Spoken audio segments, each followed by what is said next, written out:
Matt mengangguk setuju. Tuan Light, jangan khawatir. Saya akan menyimpannya di bagian bawah surat ini selamanya. Dan dia tidak akan pernah dibaca. Qin Yichen tersenyum puas. Lalu mengulurkan tangan dan menepuk bahu Matt. Ketika Selao datang ke sini 2 hari yang lalu, saya benar-benar kagum. Kemampuannya menangani urusan adalah yang terbaik. Saya pikir Anda harus berlatih keras. Kali ini adalah kesempatan bagi Anda. Setelah itu, Qin Yichen memberi Matt pandangan yang Anda bisa, dan kemudian menghilang tanpa jejak. Matt tercengang. Pergi begitu saja, begitu menentukan. Tidak, beri aku alasan. Hati Matt hancur, dan dia meminta transmisi suara Qin Yichen tidak berhasil. Pipi Matt metal berkedut, apa ini namanya? Penunjukan sementara? Setidaknya beri aku waktu untuk bersiap. Saya juga berencana untuk berpatroli secara pribadi di malam hari. Ini semua sudah diatur, dan saya harus mengganti staf.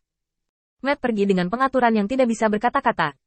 Dalam waktu singkat, Matt menerima transmisi suara dari bawahannya. Tuan Matt, Yago mengirim seseorang untuk menanyakan maksud penguasa cahaya. Yago. Matt belum menemukan tempat untuk melampiaskan depresi yang tak terhitung jumlahnya di dalam hatinya. Bagus bahwa Anda telah membawanya ke pintu Anda. Matt segera memesan. Jangan khawatir, biarkan aku datang. Setelah berbicara, Matt berteleportasi langsung ke pintu masuk kamp, memandang orang di depannya, dan segera menjatuhkan setengah dari minatnya. Itu bukan Yago sendiri. Saya khawatir rak Yago ini agak besar. Matt memikirkannya. Lalu berkata, apa yang kamu cari, Tuan Cahaya? Kerendahan hati dan senyum ramah pelayan itu benar-benar tidak bisa membuat siapapun menamparnya dengan keras. Tuanku, saya diperintahkan untuk bertanya kepada penguasa cahaya. Apakah Anda masih puas dengan surat dari tuan keluarga saya? Matt berpikir sejenak, lalu menggelengkan kepalanya. Master Light padam di sore hari. Pelayan itu tampak sedikit tersesat, dan memberi hormat kepada Matt. Lalu, apakah tuan ini tahu kapan penguasa cahaya akan kembali? Aku hanya akan menunggunya di sini. Patriarkku memberiku perintah kematian, mengatakan bahwa aku tidak harus kembali jika aku tidak memilikinya. Berita. Matt menyipitkan mata ke pelayan, dan cahaya dingin melintas di matanya. Kenapa? Apa yang kamu lakukan untuk memata-matai informasi kuil Lord of Light-ku? Mungkinkah, apa yang kamu coba lakukan saat Lord of Light pergi? Pelayan itu melambaikan tangannya lagi dan lagi. Tidak, beraninya si kecil.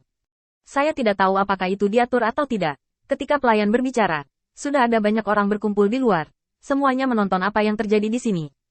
Kesadaran Matt menyapu, seringai di hatinya. Siapapun dengan pikiran jernih dapat melihat masalahnya di sini.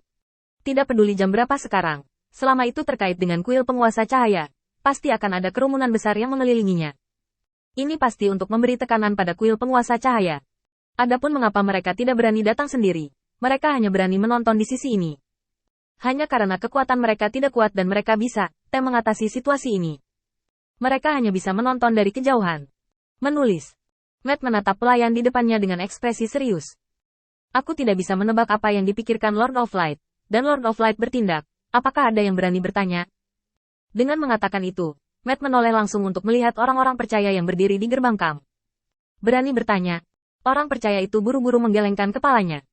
Matt menoleh untuk melihat ke sisi lain lagi. Dan sekelompok orang percaya yang baru saja menyelesaikan rotasi mereka berjalan dengan rapi. Apakah kamu berani menanyakan keberadaan Lord Light Lord? Jangan berani. Sekelompok orang menjawab dengan rapi, langsung menekan kemungkinan bantahan pelayan. Matt bertanya, lalu menatap pelayan itu lagi.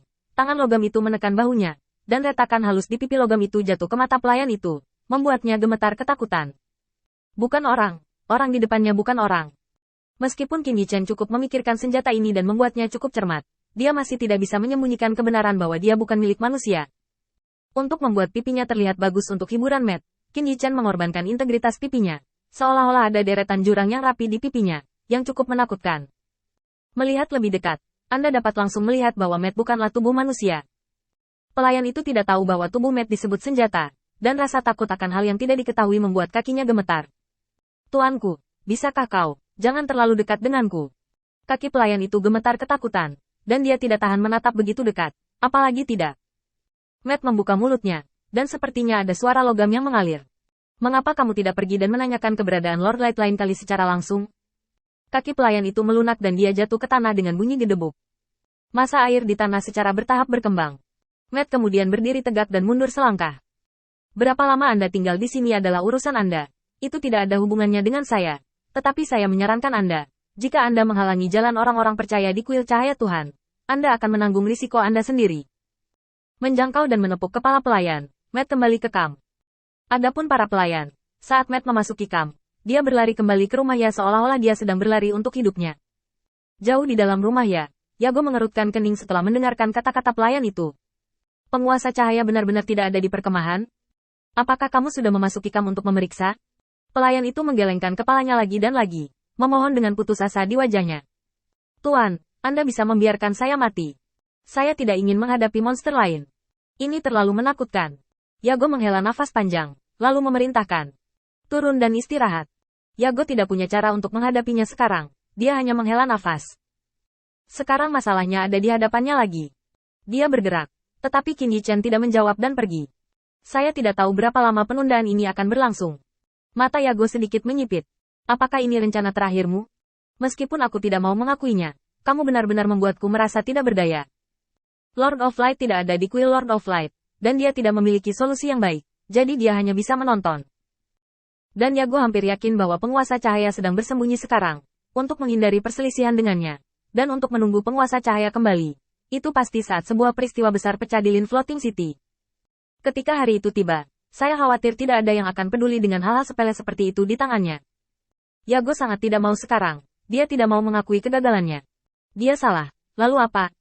Tidak ada teks lagi. Kuil Dewa Cahaya menerimanya, dan kemudian semuanya berjalan seperti biasa.